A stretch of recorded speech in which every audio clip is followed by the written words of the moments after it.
Okay. So Paul, if we go to page, if you'd like to go to page 55 of the big book. Let me get you unmuted, Paul.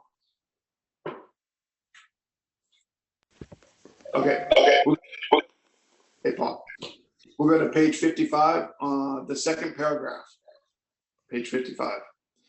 Actually, we were fooling ourselves, for deep down in every man, woman, and child is the fundamental idea of God.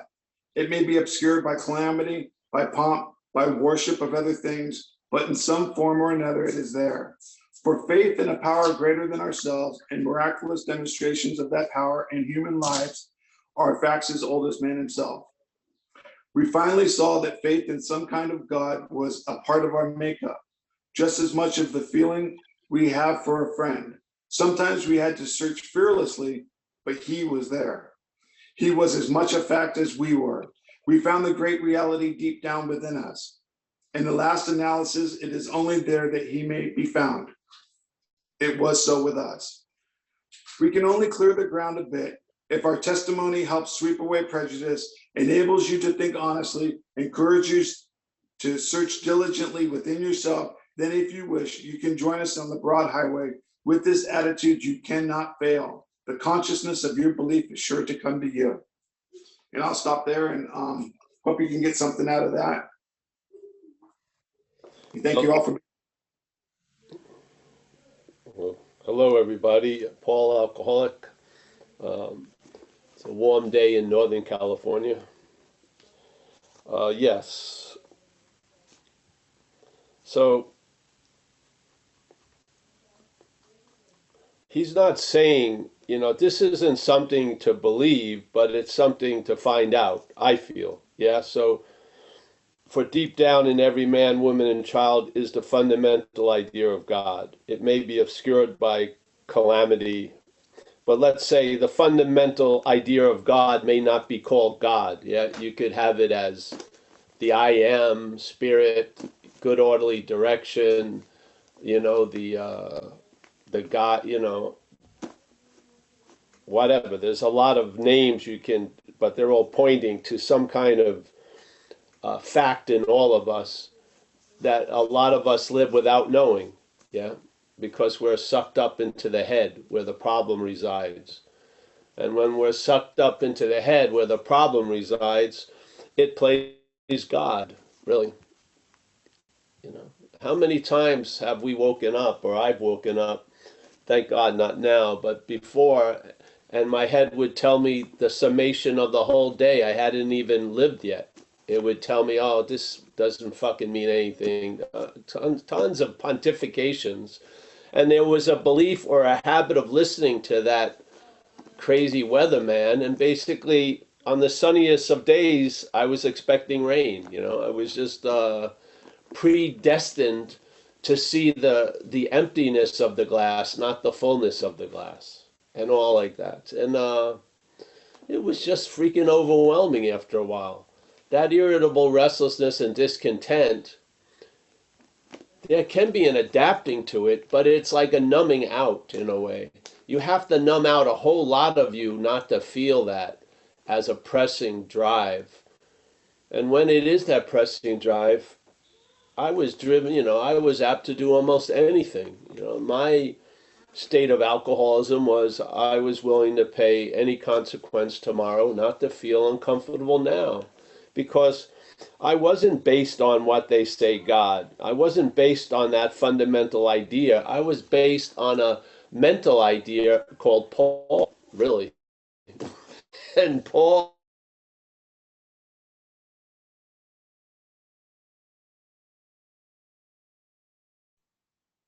and until I You're breaking up, Paul.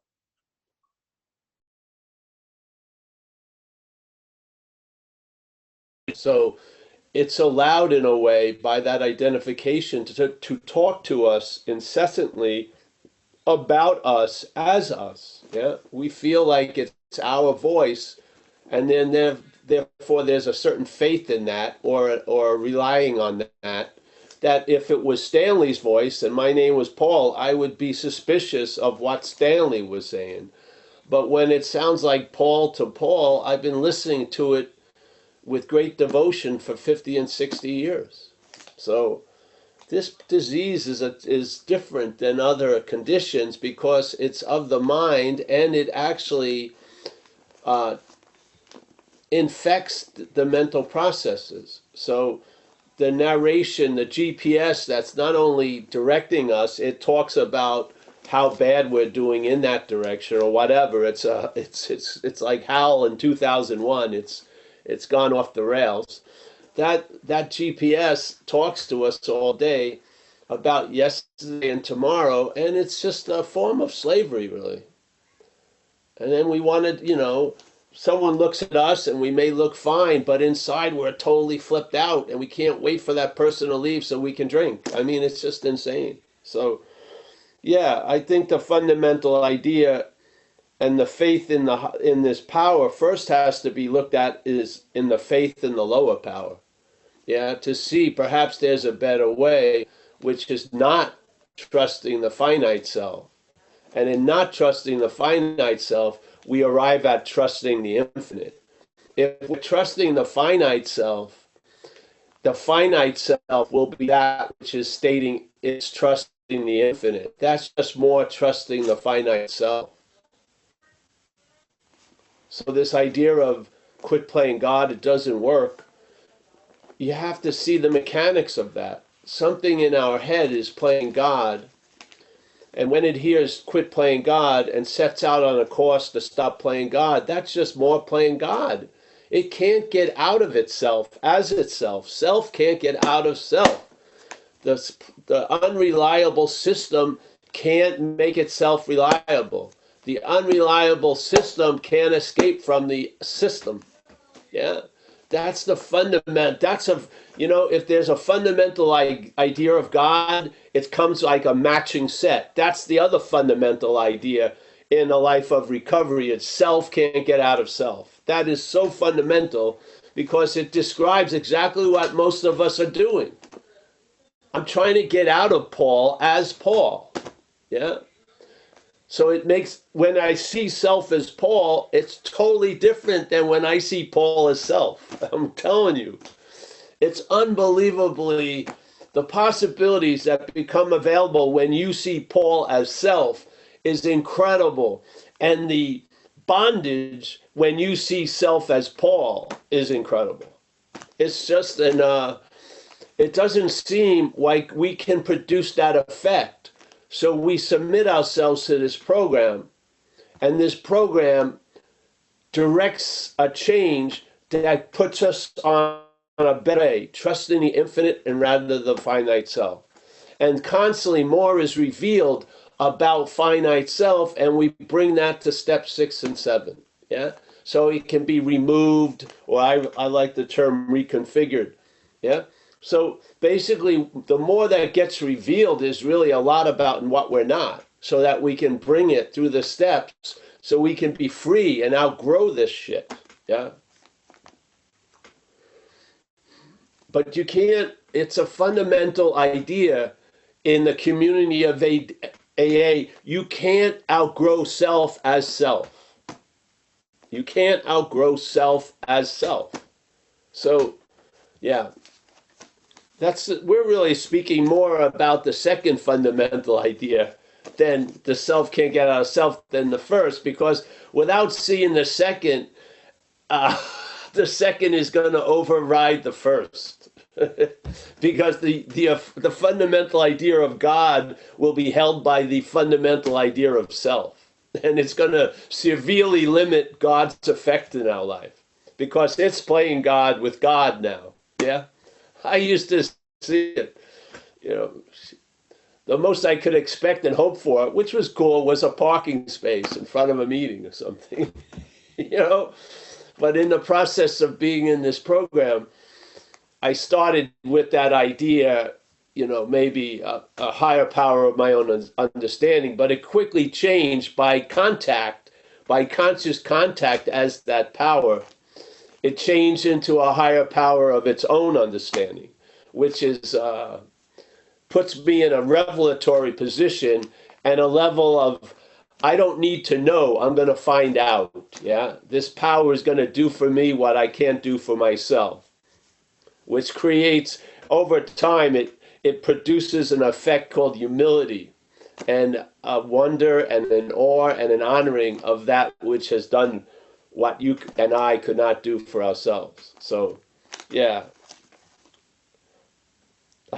I, that's why we speak about this other fundamental idea, because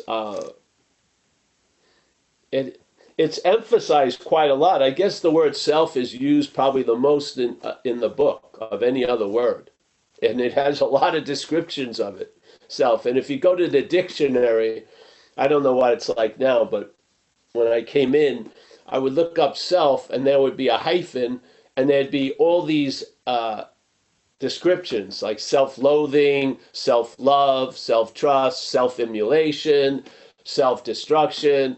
And if you weighed 120 of them, about 90 was sort of in a negative vein, and maybe 30 was in a good vein. That's a bad deal. That's a bad deal. If you were throwing the little ball in the roulette table, and it was a 90-30 chance, it would probably it's going to end up in the 90 more than the 30. So, yeah. Thanks, Mike. Yeah. That's what I get out of this, really. Yeah. All right. And remember, the book is for the newcomer. This book was trying to make the doorway as wide as possible so that people could come in, because we knew that if they came in and they did this program, or allow the program to do them sincerely, they would get results. So, yeah. It's like a barker outside. Come in and see the nude women. But there's no nude women. We're just trying to get people in, yes? When the people get in, then they'll get relief from that bondage of self. They may stop drinking and shit, yeah? And so, however way we get them in, it's the in that's important. So I think if you read We Agnostics, Bill W. and the people who wrote the book are bending over backwards to make it approachable to every type of mindset you can run into, and all the resistance that all those mindsets bring. So, yeah, hopefully this fundamental idea is the basis of our lives now. Most of us it is, that there is an unsuspected resource that's now not only suspected, but there's a huge amount of faith in. So, yeah. Awesome, Paul. Thank you so much. Here we have a hand raised already with Bo. Bo, I'm going to ask you to unmute. There you go. Great. Thanks, Michael. Hi, Thank Paul. Hello. I just wanted to ask, do you have any suggestions about sponsorship within the context of non-duality with these steps? Because most people that I know in the program that I engage with don't really either recognize or understand or resonate with non-duality. So going about finding a sponsor that can take me through steps within that perspective seems a bit challenging. Well, it's not necessary in a way. After a while, people will be led to non-duality. They won't start there. So if you have people follow the direction of the fourth step on page 64 out of the book, looking at our life and seeing the manifestations of self and how they have defeated us, that's questioning at least our being self, which is the basis of this idea of non-duality. For people who haven't heard of non-duality, can't do it. Actually, saying nothing is probably the best way of communicating it. But non-duality is just questioning uh, the whole system we have such an assurance in as being fundamentally real. And there's a great relief in it. But I think the relief works best if you're led to it, not if you try to entertain it as an intellectual understanding. So that's my own experience with it. But no, I would just, you know, I don't lead people. Well, I haven't been working with that many new people. Most of the people I'm with are older. But I don't force this view on them. I just do what the big book says and take them to this, suggest stuff coming from the principles of AA and help them with the steps. And there you go. I have faith that ultimately the relief is going to be in the neighborhood of the topic of non-duality. Yeah, truly. Because the idea of being placed in a position of neutrality, this has happened to us with no thought or effort. All of those are basically implying our irrelevance, so to speak, for the solution. Yeah. So, yeah. But that's what I would do, Bo. I mean, yeah. I wouldn't make it distinct. And if some people are interested in it, then you can emphasize. Uh, it's a louder echo presenting it as non-duality, the falsehood of self. So yeah, but I don't have this is one way I present it and this is another way. It's just all, if I'm sitting with someone, whatever happens is going to happen. Yeah. Yeah, I don't have a plan. I just follow suggestions as I was given and then lead them through the steps. And if they don't listen to suggestions, I tell them maybe they'll listen to someone else's suggestions. Yeah. Right. That's the whole essence of sponsoring, is the verb of it. The sponsor, sponsee doesn't mean shit. It's the sponsoring. So if I'm not being listened to, it's not personal. Maybe he'll listen to someone else. Yeah. The whole point is to hear the suggestions and to try them. And if they work, there'll be more added suggestions and so on and so forth. Yeah. So, yeah, I just take it. I don't see non-duality as a topic. I see it as a fact. It's the best explanation I've had concerning life, and that explanation I was convinced of years ago, and I've been open to be swayed or moved, and nothing's moved me or swayed me, yeah, over the years. So basically, I don't have any more questions about life, really. I have questions like, where are my keys? Or, I left the wallet in the other car, something like that. I don't have questions about, what's going on. And I find that's see, in a weird way, non-duality is captured by a statement of being ourselves reality. Yeah? In other words, we are what we're looking for. Or as St. Francis says, what's looking is what you're looking for. Yeah? That assumption is the spirit of non-duality. Most people I don't know how. I don't see any rote way they're going to come to that idea. Uh, you know, so see, if being ourselves reality, to me, the emphasis of AA is to see what we're not. Yeah, and what we're not is given the name self. Yes, so the importance isn't to find out what we are. The real importance is to find out what we're not. The importance isn't having faith in the infinite, it's not having faith in the self. Yeah? Because if you're identified as self and you're having faith in the infinite, you're also having faith in self. Yes?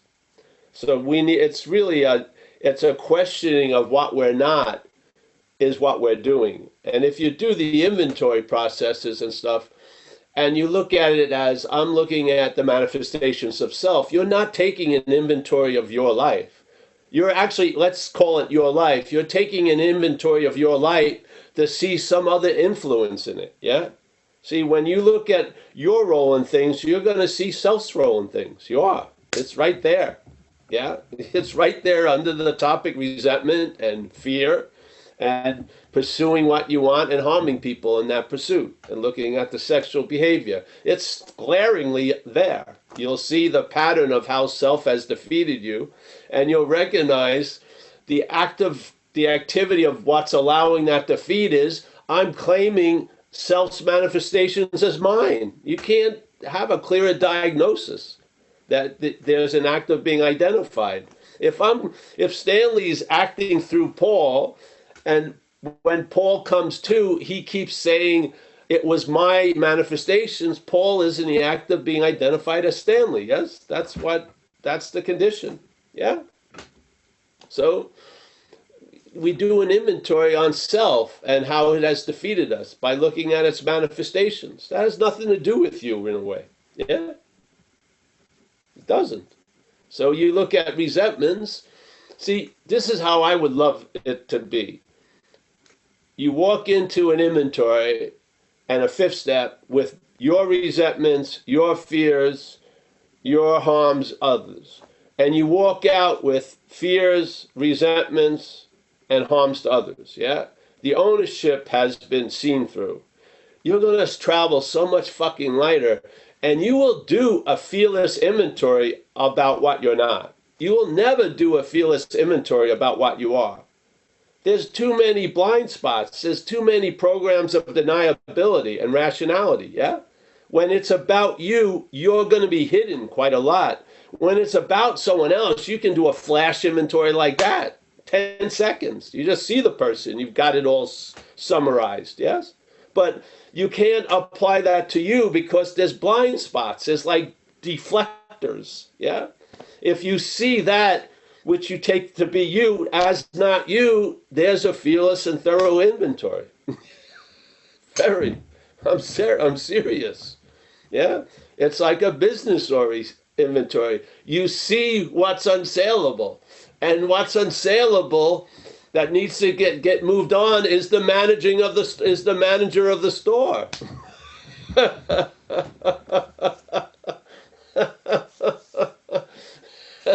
You're not the manager of the store. Something else is. Yeah? That thing needs to be fired. You can't do it, so you got to bring someone else in. Yeah? And the higher power comes in and puts the fucking fired manager in its place. It's now like, breaking down the cartons in the back. Yeah? It's in its rightful position, There's been a delivery, that's basically its job.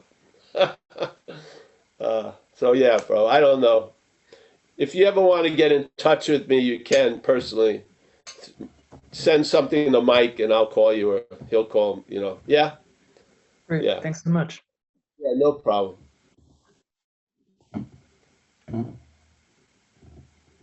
All right, Paul, I don't see any other hands up at the time. So you want to riff out on something else for a second? See if we Yes. get more hands. I want to speak about when I'm sharing about self, it's not referring to ego. That's not what we're speaking of. They may have been referring to ego in the book, but I'm not referring to ego. If you just see how you feel about an ego, isn't there a feeling that you have one, or hopefully that you've lost one? That feeling of the one who has an ego and the one who's lost an ego, that's the feeling of self. Yeah, that's what I'm interested in. Yeah, it's a sense that is produced and comes up when there's seeing, there's a feeling that you're the seer. Yeah, when there's thinking, that you're the thinker. And it's so absurd. Someone was pointing out to me the old idea that you never think you're beating the heart, do you? you give the credit to the heart muscle. You're going, the heart's beating the heart, yes? Why is it that we think we're thinking? That's a big leap of ownership, really. Yeah. The thinking is a much more subtle process than the beating of a muscle. We won't touch the muscle, but we're thinking we're the thinker of the thoughts. Give me a freaking break. Yeah? This head and then this narrative we listen to all day. Let's say something is really a corroding thread, yes? Your answer, and you're in a living situation with them. After about a few years, you basically shut them off. You're hearing them, but you're not paying attention. But the corrosion is still occurring, yeah? The corroding, so we're very lazy when it comes to language. The language is constantly telling a story that we had a lot to do with, a lot of shit we have nothing to do with. We always use the story about me going back east. I hadn't been there in a while, and I was doing a talk, and someone who knew me in the past came in and says, "Hey, Paul, you're growing your hair." And I said, yeah, it looks pretty good, doesn't it? And he was balding. I'm going, "Hey, you're not doing such a good freaking job." And I said, because I like you, we have a group that we get together and we grow our hair every Saturday for a couple hours. And it looks like it's working. Yeah, and you can try our line of shampoos and shit. And then go on, and I have a lot of pride with it, and he feels very bummed out because he's bald, as if he did it, yeah? I have pride with the mane of thing. Yeah, and it can go on and on and on and on. But I haven't done fucking squat. I just didn't cut the hair. That was all. Had nothing to do with me growing shit. I just didn't cut it. Grows on its own, yeah? So see, the language where it's almost as if we're chanting and there's a trance involved, yeah? And we keep chanting, I, me, my, through a lot of different particulars, but basically what's behind it all is I, me, my, basically. I, me, my. We're out to lunch. Obvious, who wouldn't be? Yeah? We're so out to lunch, we don't even think we're under a trance. That's an incredible trance, yeah? Really? And you can hear about it, and you can go right back into it in like a minute. It's like such a habit, yeah? We just seemingly, which is the greatest news, it's appearing to be true to us. True, but appears to be true in most cases, yeah? So we need to have these experiences. That's why service is so fundamental in AA, especially in the beginning, because we've been induced in this trance, and we need to do something, not think something, yeah? Not hope something or imagine something. We need to do something to allow the attention and interest, which is just fucking orbiting around this freaking idea of I was Paul, I will be Paul, I am Paul, yeah? And have it get brought out of that orbit, and when it does, we feel better when we leave that meeting. We feel better when we leave that hospital and institution meeting. We feel better because the attention and interest, which is either going to enslave us or enrich us, at that moment is enriching us, yeah? It's gone out, yes? It's not in the orbital cocoon of Paul. It's out, and you feel available, and then you feel a presence, and you may call it God or the innermost of you, whatever, but you feel bigger. Yes? Constant times. And so it breaks the old condition, and now you have habits that constantly bring you out of that orbit. And it's almost as if all you need to do is open the door, and the door goes out, yeah? It's in the habit. As soon as you wake up, it's out, yeah? This is what happens. We're in another habit of staying in and listening to the fucking narration. Another habit, that habit can be broken, and a new habit can be put in place, where you'll have an attitude of gratitude. Instead of having to do gratitude lists every day and say, thank you, God, that was more than enough. You'll actually see things with gratitude. Yeah, you will. It's inevitable if you stay in this program. So perhaps there is a better way, and in this dreaming, the emphasis is on a way. There's time involved, yeah?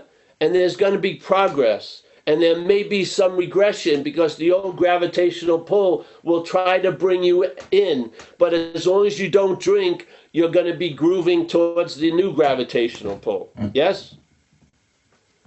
And once you hit that atmosphere, it's going to be you're going to be on a different basis of life. Yeah?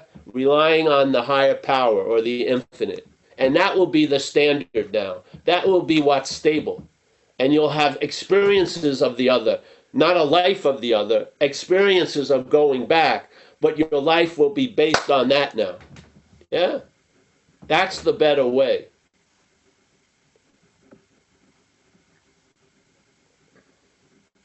I just feel it's so fundamental. As we said, the idea of self can't get out of self. It's just an incredible statement in recovery, really. Because if it fits, wear it, because it's going to reveal a whole lot about Paul, about Jill. And then you're going to see less of Paul and more of self. And then you'll recognize exactly what self was doing as Paul, which was trying to get out of self. And by trying to get out of self, reinforcing self. You'll see it. You'll see the agenda very clearly. You won't have to hear it from somebody, though that's nice. Yeah, you'll see it yourself in your own life. In life, you'll recognize it. Yeah. Self can't get out of self is, if your day started from there, you would travel lighter through the day. Yeah.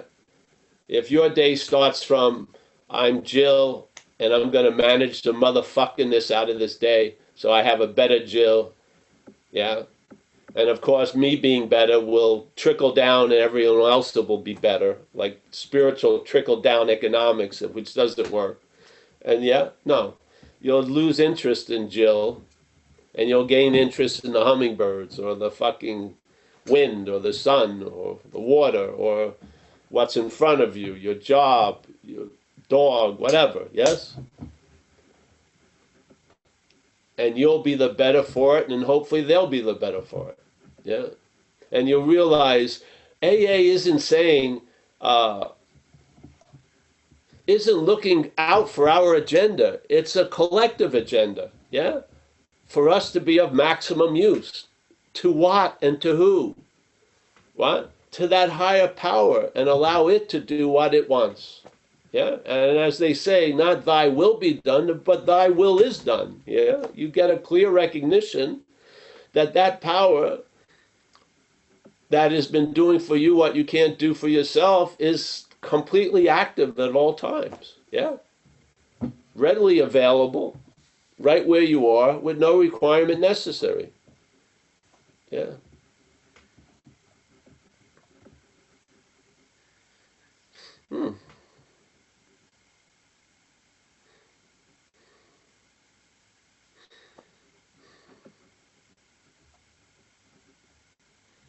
Yeah.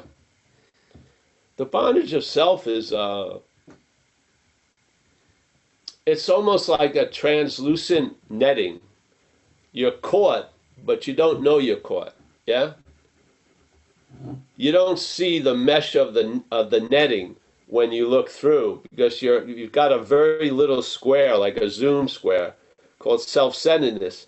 So you don't see all the imprisonment in a way. You see only this little open space, and you think that's all there is, yeah? Very myopic little view. Yeah? Yet you think you got it going on, you know what I mean? I'm the master of my own square. Yeah. Why is there a frame around that big space? I don't... What? It looks like something's controlling what comes in and what goes out. What? Oh, yeah. I'm being force-fed a story That's not even close to 2021. It's from 1980. It's the same narration. It was playing in 1980, trying to glue it on the 2021 conditions. And we fall for it. It's unbelievable. Jesus Christ. I'm going to write that person a letter. No, there's emails now. You know what I mean?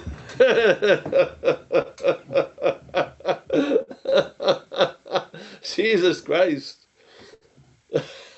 That's the scariest imprisonment, obviously, is the one who doesn't know they're imprisoned. That's the scariest one. Yeah. Oh.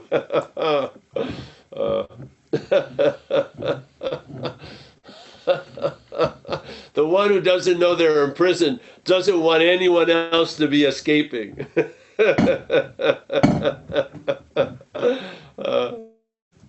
Yeah. So perhaps there's a better way. Yeah.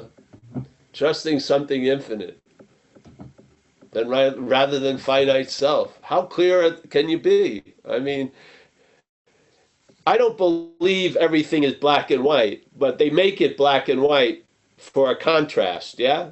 So it's a clear contrast. There's the trusting the infinite or the finite self. There you go. And as Jesus supposedly said, you can't serve two masters at the same time.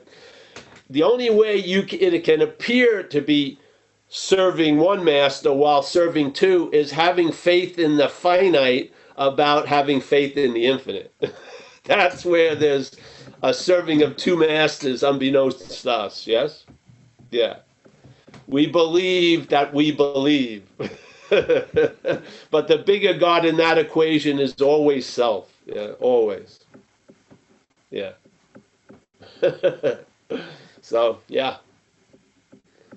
I'm stoked, man. I've been stoked for a long time about it. I don't get to appreciate it until I come to these talks because it's not a topic, you know? You're just walking around living. And then here it's a topic about walking around living. So you get an appreciation for it.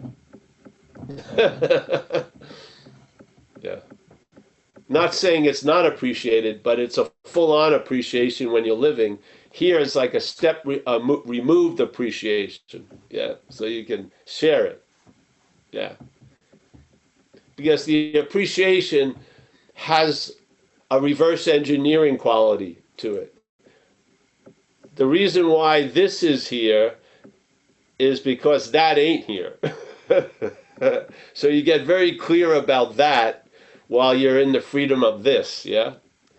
And I'm telling you, this idea of being the act of being identified as what we're not, or the host taking itself to be the parasite, however you want to paint it, that profound contrast, we need to sit in front of it like at a museum. We got to study that art, because if you don't, you're going to be looking from it all day. Yeah, you are. It's a tricky little activity. Yeah. But thank God it's not true. And thank God it's not real. Yeah, it's all based on seemingly so. It needs us to believe in it. Yeah. Mm-hmm. Yeah. The higher power is the higher power. The lower power can only be the higher power when we believe in it. Yeah. It needs to be given power. It doesn't have any of its own. Yeah. It's searching for power constantly. Yeah. All right. Thanks. I don't know what we were talking about, but it went wherever it went. Doesn't matter. Okay, we have a couple of hands up, Bob, but first off, we had a question that came through in chat by Robert, and he writes, it seems the contraction in the nervous system triggers the thinking process automatically. Is that how the illusion appears? It may appear to you that way, but I would say that the mental state triggers the nervous contraction. it appears that it's a nervous contraction causing the mental state to get in an uproar. Yeah, but before that, it's the mental state is holding the nervous condition in a contraction. At least that's how I'm seeing it right now. Yeah. Get back to me later. Might see it different. All right. Thank you, Paul. Robert, I'm sure thanks you too.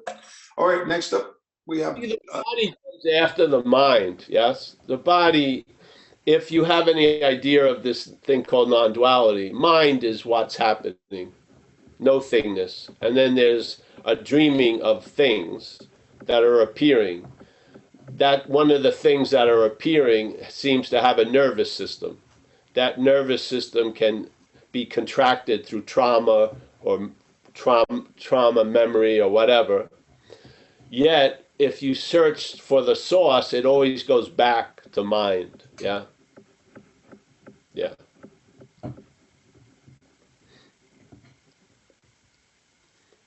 Yeah. See, if the nervous system was contracting mind, then the nervous system would be the cause of mind in a way. It's not that. That's not the case. All right. You asked. You asked for my answers. There you go. I'm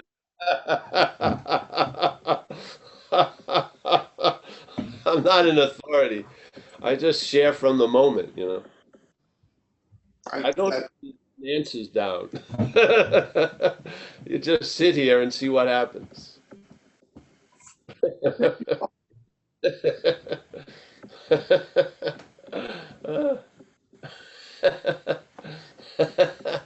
I've never come prepared to any talk. That's the preparation, not to be prepared. Yeah. Yeah. That's the whole point. Yeah. I'm listening just as much as you are, if half of you are listening. I'm listening just as much as you are. I'm listening to what's coming through. Yeah. But what I hear is an echo of somewhere. Yeah. The words are like the compilation of something else. I'm listening to that something else. Yeah. Like an echo, a beautiful echo. Yeah. Yeah. At least it's a beautiful one for me. That's why I show up at all these things. I love hearing that echo. Yeah, I do. It's the emptiness of everything that gives the fullness to the experience, really. Yeah. So, well, going off. So, yes, what's happening, Mike? Okay, next we have a question from Duncan. Duncan, I asked you to unmute. You want to come in and ask Paul a question? Yeah. Thanks, Michael. Thanks, Paul. Nice to see everybody. So I'm sort of dealing with the exact same issue that Bo was talking about in the beginning. And I guess, sort of more specifically, I went through the steps the first time, during my first kind of 14 months of sobriety. And, I found, doing 4, 5, 8, and 9 were all great and fine. And the other steps there, it felt like there was a sort of inauthenticity in a sense in the way that I was doing them because of the sort of mental machinations I had to go through to get around this idea of God as an other or an anthropomorphized thing, or this thing, as opposed to, I guess in Zen Buddhism they talk about original mind, and in the Buddhism I practice they talk about Buddha nature. And so whatever, leaving aside these issues of whether the God is within or without or where it is, I mean, who cares? I understand that, but it still felt like something sort of icky and uncomfortable about just sort of going through the motions with that and saying, well, I'm going to surrender to this conceptual apparatus that I don't really internally buy somehow. So any thoughts on that? Well, I Fake it till you make it. Yes, I would. All right. Because then again, that which is talking about the process is going to be under the effect of the process. So it's trying to voice its opinion, I would say, quite a lot. Yeah. And remember, the out that's given right in the big book is a higher power of your own understanding. So your own understanding comes from Zen or Buddhism. There you go. It's perfect. You don't have to see an inside or outside. Yeah.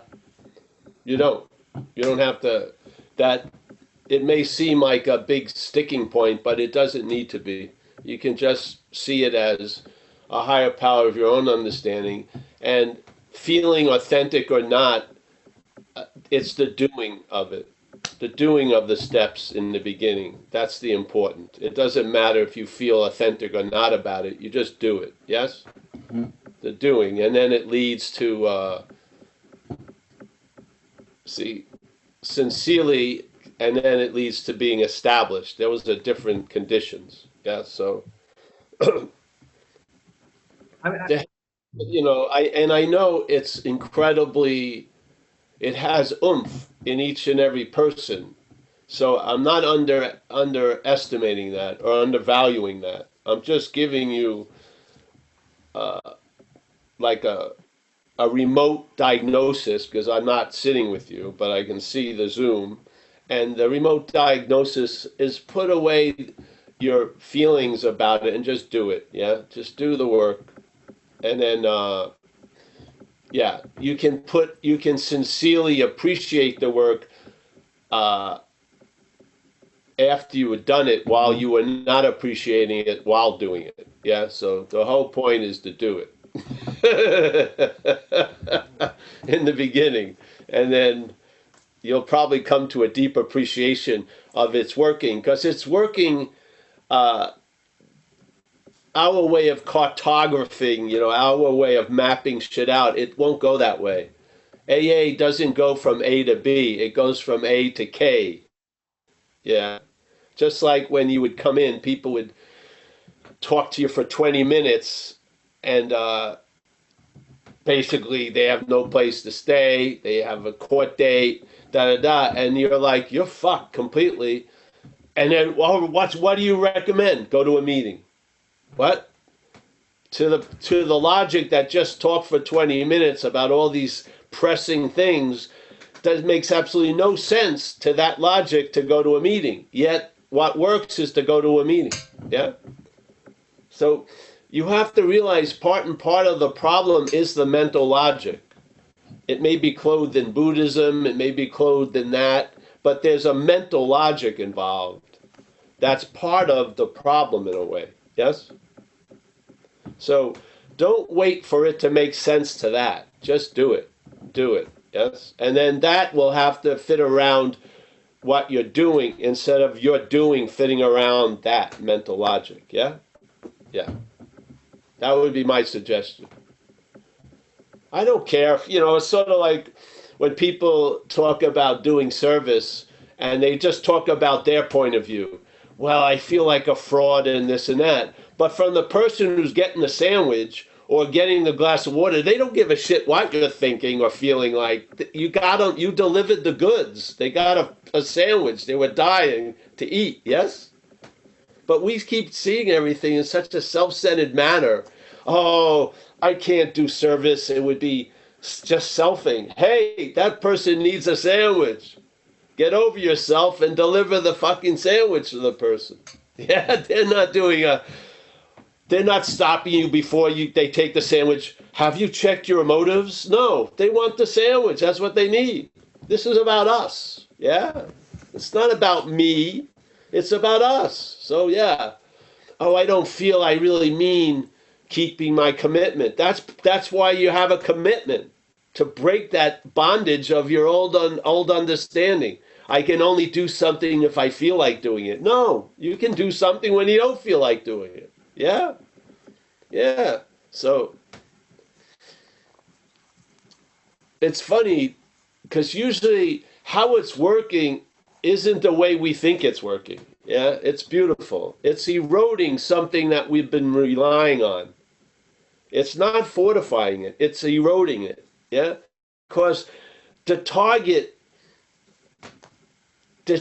has been, and the arrow has been chiseled perfectly for the target, which is this bondage of self. Yeah?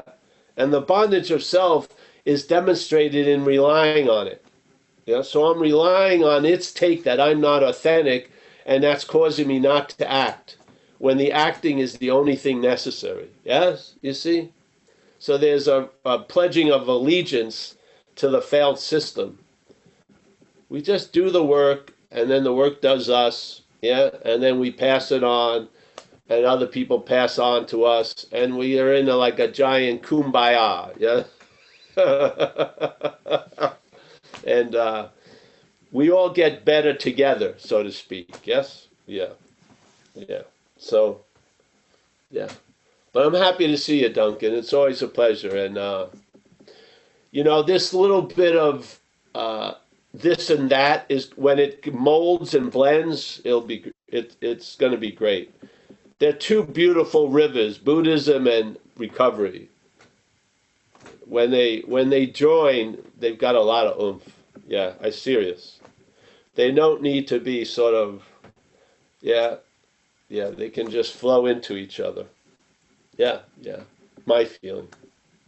Yeah, I mean, I had one group where there was sort of some sharp elbows. I found another group, there are many fewer sharp elbows, so that's really good. A lot of meetings, yeah? Yeah. There'll be one that works for you. That's the whole point. Yeah, of course. This is what happens. Yeah, this is why there's a lot of meetings. Usually in the past, meetings were produced by a resentment about the prior meeting. So people got resentful at the prior meeting, so they started a new meeting. Yeah, so this is how it goes. Yeah, and then someone like you that needs to find that kind of meaning, there it is. Yeah. So basically, its value is demonstrated by you feeling welcome there. They may have thought they were doing it for themselves, but in an overall picture, it was in a way done for you. Yeah. That's the beauty of this whole event. Yeah. Self-centeredness is myopic. Yeah. It tends to contract its aperture. Yeah. For it to be a big fish, the pond it inhabits has to be really small. Yes.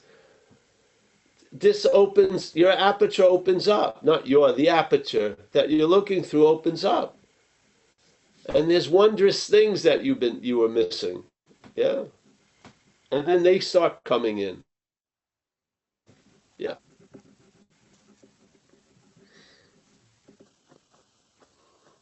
To look at life and see it all the time as how it pertains to you is a myopic view, isn't it? Yes.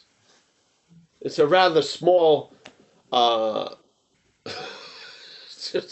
you're going to miss out a whole lot with that, if that's the dominant view. I'm not saying it's yours because there isn't any yours, but if it's the dominant view, there's going to be a lot of rebellion, which is the irritable restlessness and discontentment. Yeah.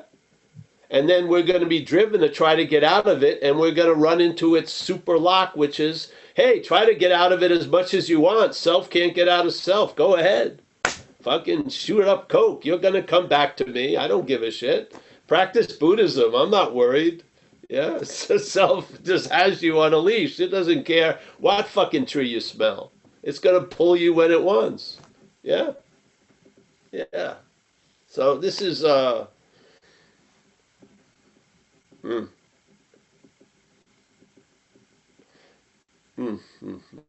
Let's make two statements.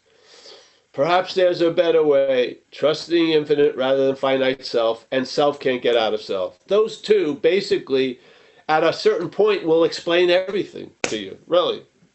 If you want to keep it simple, really, that's how simple it is, yeah? Instead of being concerned about trusting infinite, see how much trust there is in the finite. That will explain a whole lot of what's going on. And then realizing that which I have trust in can't transfer the trust to the higher power. It would be more trust in that which has failed. Yes? You've got to see this. This is its mechanical flaw, FLAW. Yeah? So self can't get out of self. That's its flaw, FLAW. It's not gonna not try. It's constantly going to keep trying, but self can't get out of self. That's an incredible accompaniment of perhaps there's a better way. It's just right now it explains everything to me, really, concerning the life of recovery from a seemingly hopeless state of mind and body. Yeah. Self can't get out of self explains why something so sound and put together so well can seemingly fail. Yeah? It fails because there's faith in self. And self doesn't see the facts, doesn't come to the root assessment of that it's fucked, and keeps on trying to keep it on. And says, if I could only manage the next situation better, it will all work fucking out. So keep on going. Yeah? And it's all rooted in faith in self, isn't it? It really is. So, okay, it makes sense we'd be interested in another possibility, which would be faith in the infinite. Okay, that needs to come with a warning, because if there's an identification as self trying to have faith in the infinite is just more faith in self. What? I had no idea. Well, people didn't have no idea, and they found out that's what was happening. Okay? There's another warning. How am I going to recognize it? You'll see it. From where? From what you are. What am I going to see? What you're not. Yeah? If it's not you, what's possible? You'll lose interest in it. It's not fucking you. You're not interested. You're not interested in Stanley's past, are you, if you're Paul? No. I could give a shit of what happened to Stanley an hour ago. Really. Yeah? But I'm combing 40 years ago, paying tons of money to go with a therapist to see. Yeah? I'm not doing that for Stanley's life, am I? No. Doing it because this is my supposed life. You see? That's... I mean, I don't see. It's like written on the wall. It's plain as day. Yeah, it's plain as day. Yeah. If faith is the force that moves everything, it would probably be wise to see where faith is and see what's directing it. Yeah, because if faith is in the thought system, you're going to live in a mental anxiety state, mimicking the feeling, the nervous system reacting to fear when there's no apparent threat. You're going to be a wreck. Yeah. What produced that other than faith? Yeah. How can next week screw with you today unless you believe in next week? Really? Yeah. You would think today would override all the fears and all the threats of next week, I would think, yeah, because it's happening. But it doesn't seem to. In most of our cases, what's not happening overrides what's happening. Wow. I think that's an important point to note, yeah? Yeah, we're making shit out of nothing all the time. What's allowing something to be made out of nothing but faith, isn't it? Faith. So, yeah. Faith in the infinite is the better way. Then you need to know how self supports it and reinforces itself. Yeah? You got to understand what's going on. And then the faith will migrate from self to the infinite. It will not be directed to the infinite from self. It will migrate from self to the infinite. Yes? Now you'll be living on a new basis, trusting something trustworthy instead of something unreliable. There you go. Yeah. your days eventually are going to reflect that. They are, how you travel through them. Yeah, yeah. Nice to see you, Duncan. Thanks for sticking with us. Yes. Thanks, Bob. Whatever differences cause a riff, uh, just stay with what's going on, and I'll tell you, those you won't even notice the scars of what you thought were huge riffs later. Yeah, yeah. You'll be your interest will be somewhere other than that. Yeah. All right. Anyone else, Mike? Yeah, we do. We have one more question left here from Kurt. Kurt Z has his hand up. Hey, buddy. Oh, I'm sorry, Kurt. My bad. I unmuted you. Hey, how are you? Hey, Kurt. Good to see you. I really like that you used to use this analogy of the Brownie camera and the high def lens. I really love that analogy. And it was funny when you were talking, I was thinking about how I used to think of the tradition when it said our common welfare comes first. And I used to read that as mine. I used to read our meaning mine. My common welfare comes first. And it's funny, you know, when you realize that you're seeing it that way. But one of the things, Michael always picks great stuff to read. We had seen spiritual release. Now I'm just going to change it a little bit. But self liked to tell us it wasn't true. That's not what it says. That's we'd seen spiritual release, but like to tell ourselves it wasn't true. But you really, if you read it, you go, we'd seen spiritual release, but self liked to tell us it wasn't true. I mean, it's funny because once you change the way you look at it, the way you look at it changes. You know? Yes, exactly. Yeah. Yeah. So thanks for your self-narrative that's built to override what's happening. Yeah. If it doesn't fit its narrative, it's quickly forgotten or denied or rationalized away. Yeah. It's a system protecting itself. That's what it does. It's not out to protect you. It may if that you're a part of it, but in fact, it's mostly out to protect itself. Yeah. Yeah. I find. I mean, I always, when I was young, somehow I had the idea of self-preservation was a big instinct. And I remember when under the influence of drugs, I would do shit that had nothing to do with promoting self-preservation. It was promoting self-preservation in mind. Yeah. And that makes me feel sort of uncomfortable under the dominion of self because I was wondering, shit, you know? And then I just, like if you're riding and you have a bike and you're going to go off the cliff, you try to save the bike instead of you. I mean, something in you gives more value to the bicycle than to you. That was a pretty revealing event. And started to have a growing suspicion about what I was being led by early on. But I didn't have any way out. I was locked in by the identification.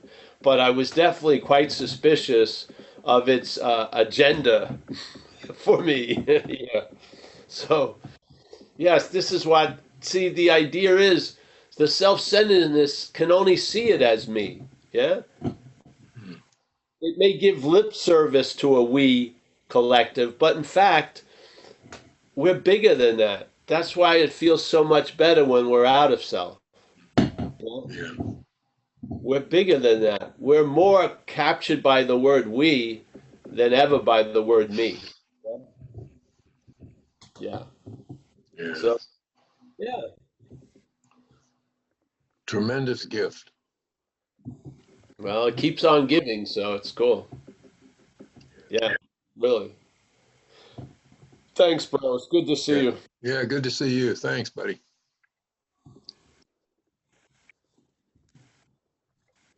Fabulous talk today, Paul. Thank you so much. We have no other hands up. I didn't know if you wanted to continue on with something or you want to say your goodbyes. No, you can say our goodbyes, All right, Paul. and then we'll continue on with something.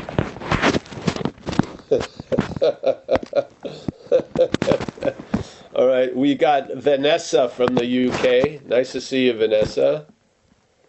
Steve from the UK. Yes, see. We got Mike from San Francisco. We got Paul. He's quiet and subdued, wondering, where can I get a new t-shirt? But no, don't worry about it, Paul. Yeah, they'll come to you. Trust the process. Tommy, thank you. And we got Terry from Maine. Nice to see you, Terry. We got Jill from Leeds, the UK. There she is. She always seems to have a happy face. That's nice. Thank you for bringing your warm smile to the Zoom. We appreciate it. Walter is on the couch. He's waiting for his therapist. It's never coming. We got Nan, and then in parentheses, Nanette. I like that. Yeah, nice to see you, Nan. We got Roy. There he is, sitting in comfort. Yeah. Roman, our little friend. I had the pleasure of driving Roman and Barbara around some of the beach towns in Northern California. I didn't know we would have such a relationship. It's nice. Nice to see you, Roman. We got Gabe. Gabe is like firing on all cylinders concerning sobriety. Yoo-hoo! It's like we like to see. We got Stefan on Having Never Left. Yes. Kurt, my main man in Redondo Beach. Actually, all of Southern California. Yeah. It's got a large area, a large domain. We got Jason. Nice to see Jason in San Diego. There he is. Jason, you'll drive up to LA, won't you? We're going to come up down to LA sooner or later. Make a trip if you can pull it off. I'd like to meet you. We always go out to eat afterwards too, so yeah. We got Jacob. Jacob, nice pleasure, fantastic art. We got his divine proctology picture. That's pretty awesome. Very nice. We're gonna get it out there. I just haven't gotten any frames yet. I have to look for picture frames. All right, Alex. Nice to see you, Alex. There she is. Beautiful day in the Hudson Valley. Wow. I like it. The East Coast has a real beauty in America. Real beauty. Distinctly different than Northern California, but on the same level of beauty, but just different. Yeah. Kieran. Nice to see you, Kieran. We got Michael Stacy, always does a great job. Michael Stacy is in the Sincerely Took This Position. It's wonderful. Lovely condition. Mickey, the matriarch of Madeira, yes. We got Bobby, Joe T, nice to see you, Bobby, wherever you may be. Oh, we got Virginia. Virginia has made a guest appearance. Very nice. Nice to see you, Virginia. Very nice. Duncan, my Buddhist main man. Yes, that's good. We need a Buddhist wing of the Zoom. Don't worry. You play an essential role. Nina, not Mina, nor Tina. Nina. Nice to see you, Nina. Leah. She's wearing the short sleeves now. Yeah, finally. I saw her a whole winter ensembles, each one. Tons of them, week after week. It's great. All right, Tanya. Nice to see you, Tanya. Oh, I saw a little daughter head coming out. Nice to see you. The daughter of T. Yeah. We got Maggie. Always a pleasure, Maggie. Jeffrey B. Carl N. Oliver from Berlin. I think Berlin. No, Germany. Could be Berlin.